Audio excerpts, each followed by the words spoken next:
Lui era fuori completo, sembrava posseduto, io con la testa, petto nudo, diceva frasi stranissime, Non si ricorda da cosa. suicidarsi, adesso chiudo gli occhi e moriamo tutti. È ancora sotto shock il vicino di casa del 43enne che la scorsa notte ha gettato la figlia di 5 anni dal terrazzino del primo piano del proprio appartamento, lanciandosi anche lui subito dopo, rimanendo illeso. Momenti terribili che hanno sconvolto via Tiepolo. Erano circa le 23 quando le urla hanno destato l'attenzione dei residenti della zona di Cinto Caomaggiore. Prima di buttarla fuori l'ha chiusa, dopo la bambina ha iniziato a battere, sentavamo dei pugni, io sono corso giù in giardino per andare praticamente sotto quella pila a vedere se potevo fare qualcosa e nel mentre lui è uscito e l'ha gettata, insomma. Dopodiché si è buttato subito lui. Io non ho visto tutta la scena perché nel mentre scendevo lui l'ha presa e l'ha gettata, perché il mio confinante ha detto l'ha buttata, io sono corso giù e ho fatto il giro perché abito qua dietro e c'era sto ragazzino che è riuscito a scavalcare, a prendere la bambina, poi me l'ha data a me e con altri gli hanno corso dietro. Fuori di sé e a torso nudo, è in questo lo stato che i testimoni dell'accaduto riferiscono aver trovato l'uomo che da qualche tempo vive da solo nell'appartamento del piccolo paese di poco più di 3.000 abitanti.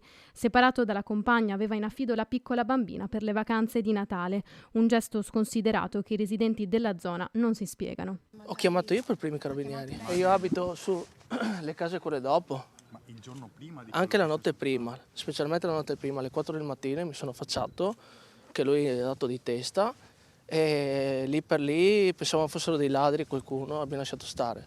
Ieri sera alle 11, come abbiamo risentito, sono sceso e ho chiamato subito i carabinieri.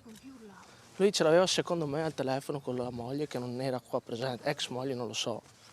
E poi come abbiamo sentito la bambina piangere ho chiamato subito. Bambina che miracolosamente non è in pericolo di vita nonostante il trauma cranico riportato. Sul posto i sanitari del SUEM 118 che hanno provveduto immediatamente a stabilizzare la piccola per poi trasportarla in codice rosso all'ospedale Cafoncello di Treviso, dove è attualmente ricoverata nel reparto di pediatria assistita dalla madre.